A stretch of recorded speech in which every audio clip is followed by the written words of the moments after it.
প্রিয় দর্শক, আজকের ভিডিওতে আপনাদের মহান আল্লাহ তাআলার শেষ নবী হযরত মুহাম্মদ সাল্লাল্লাহু আলাইহি সাল্লামের ছোটবেলার ছাগল চরানোর খুব সুন্দর একটি কাহিনী বর্ণনা করব, যেটি শুনলে আপনাদের মনে এক প্রশান্তি অনুভব হবে। তাই আজকের ভিডিওটি শেষ পর্যন্ত দেখার অনুরোধ রইল। আর আপনি যদি রাসূলুল্লাহ সাল্লাল্লাহু আলাইহি সাল্লামের গল্প পছন্দ করেন আর তাকে সত্যিই ভালোবাসেন, তবে অবশ্যই এই ভিডিওতে লাইক দেবেন এবং কমেন্ট করবেন। দেখা যাক কতজন আশেকে রাসূল আজকের এই ভিডিওটি দেখছেন। প্রিয় দর্শক, হযরত হালিমা রাসূলুল্লাহ সাল্লাল্লাহু আলাইহি সাল্লামকে ছোট থেকে বড় করেছেন, আর তিনি ছিলেন রাসূলুল্লাহ সাল্লাল্লাহু আলাইহি সাল্লামের দুধ মাতা। হযরত হালিমা বর্ণনা করেন, যখন থেকে মুহাম্মদ আমার জীবনে এসেছে তার বরকতে আমার জীবনটাই বদলে গিয়েছিল, যার বরকত দেখে আমরা তাকে বরকতওয়ালা বাচ্চা নামে ডাকতাম। হযরত হালিমা বলেন, আমাদের এখানে একবার প্রচণ্ড খরা দেখা দেয়, সমস্ত পশু পাখিরা ক্ষুধা তৃষ্ণায় মারা যাচ্ছিল। কিন্তু এই খরার মাঝেও মুহাম্মদ যখন আমাদের ছাগলগুলো নিয়ে বাইরে যেত, ছাগলগুলো ভরপেট খেয়ে বাড়িতে ফিরত। এটি দেখে আমার আশেপাশের লোকেরা তাদের বাচ্চাদেরকে বকা দিয়ে বলতো, হালিমার ছাগলগুলো যেখান থেকে খেয়ে আসে, তোমরা ছাগলগুলোকে সেখানে কেন নিয়ে যাও না?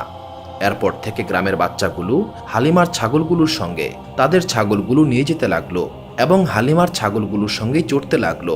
কিন্তু গ্রামের মানুষেরা অবাক হলো যে একসঙ্গে থাকার পরেও হালিমার ছাগলগুলো ঠিকই পেট ভরে খাচ্ছে, কিন্তু বাকিগুলো ক্ষুধার্ত অবস্থায় থেকে যাচ্ছে। এই দৃশ্য দেখে বিবি হালিমা বলেন, এসবই আমার বাচ্চা মুহাম্মদের বরকতের কারণে হচ্ছে। শুধু তাই নয়, হালিমা আরও বলেন, যখনই গ্রামের কারো ছাগলের অসুখ হতো, সেটিকে নিয়ে তারা আমার বাড়িতে আসতো। আমার বাচ্চা মুহাম্মদের ছোট্ট হাতের স্পর্শে সেই ছাগলটি আগের মতো সুস্থ হয়ে যেত। প্রিয় দর্শক, মহান আল্লাহ তাআলার নবী হযরত মুহাম্মদ সাল্লাল্লাহু আলাইহি সাল্লাম তার শৈশবে বিবি হালিমার কাছে বড় হয়েছেন। যখন নবী করিম সাল্লাল্লাহু আলাইহি সাল্লামের বয়স মাত্র 3 বছর, তখন একদিন বিবি হালিমার কন্যা অর্থাৎ নবী করিম সাল্লাল্লাহু আলাইহি সাল্লামের দুধ বোন বলতো, যখনই আমরা ভেড়া নিয়ে যাই, আমাদের ভাই মুহাম্মদকে ছাড়া আমাদের মন বসতো না।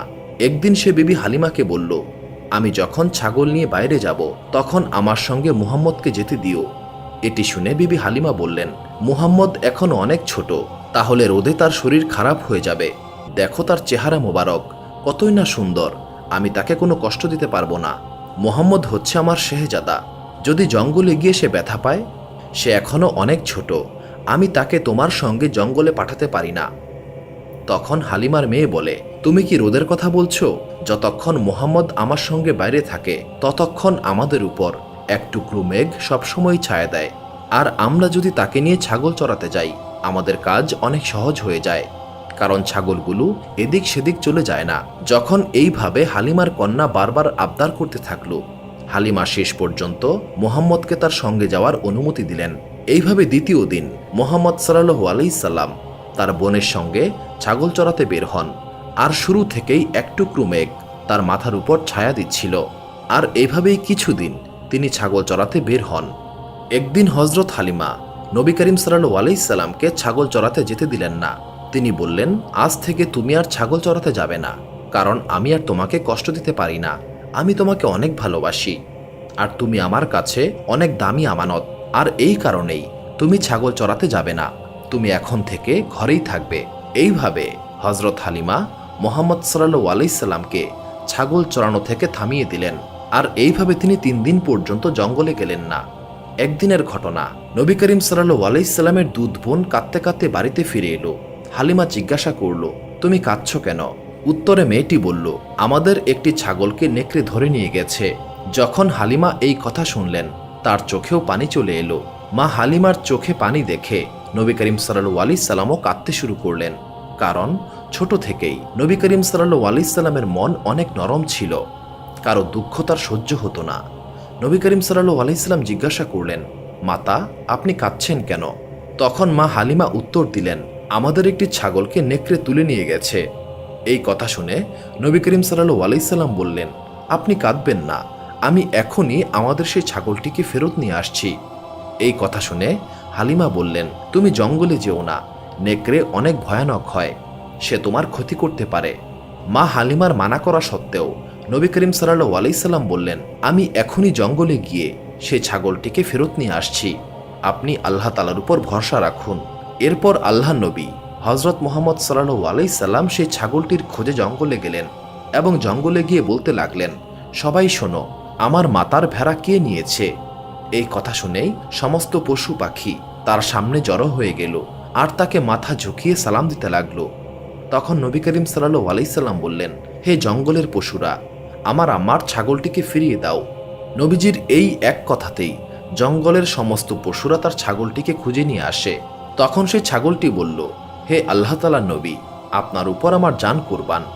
তখন নবীজি বললেন, হে পশুরা, তোমরা কি জানো না এই ছাগলটি আমার মাতার? এখন বলো, তোমরা কেন আমার মাতাকে কষ্ট দিলে? তোমরা কি জানো না এই ছাগলটির কারণে আমার মাতা এখনো কাঁদছেন? তখন সেই পশুরা বলল, হে আল্লাহ তাআলার নবী, আপনি এই জঙ্গলে ছাগল নিয়ে আসতেন আর আমরা আপনাকে লুকিয়ে দেখতাম। এই দুনিয়ার সর্বশ্রেষ্ঠ নবীকে মহান আল্লাহ তাআলা কিভাবে বানিয়েছেন, কিন্তু আজ 3 দিন হয়ে গেল আপনি আর জঙ্গলে আসলেন না। তাই তখন আমরা বুদ্ধি পরামর্শ করে আপনাদের একটি ছাগলকে লুকিয়ে রাখি, যাতে আমরা আবারও আপনার দেখা পাই, এবং আমরা সেটাই করি। কারণ আমরা জানি আপনি আপনার মাতা হালিমাকে ক্রন্দন অবস্থায় দেখতে পারবেন না, আর আপনার মাতার কান্না থামাতে আপনি এখানে অবশ্যই আসবেন এবং পুনরায় আমরা আবারও আপনার দেখা পাব। প্রিয় দর্শক, এভাবেই বনের পশুরা নবী করিম সাল্লাল্লাহু আলাইহি সাল্লামকে ভালোবাসত। একটি বাঘ কিংবা নেকড়ে, যারা কিনা অত্যন্ত হিংস্র, তারাও নবীজিকে এক ঝলক দেখার জন্য অস্থির হয়ে থাকত। এছাড়া জঙ্গলের অন্যান্য পশুরাও এখানে সামিল ছিল। প্রিয় দর্শক, কোনো বাঘ বা নেকড়ে যদি একটি ভেড়াকে তুলে নিয়ে যায়, তাকে কখনোই ছেড়ে দেয় না, সেটিকে নিজের খোরাক বানিয়ে নেয়। কিন্তু এখানে বোঝা যায় পশুরাও কিভাবে নবী করিম সাল্লাল্লাহু আলাইহি সাল্লামকে ভালোবাসত আর সিজদা করত। তিনি আমাদের নবী হযরত মুহাম্মদ সাল্লাল্লাহু আলাইহি সাল্লাম। প্রিয় দর্শক, আজকের ভিডিওটি আপনাদের যদি ভালো লেগে থাকে তবে অবশ্যই লাইক করুন, কমেন্ট করুন আর অবশ্যই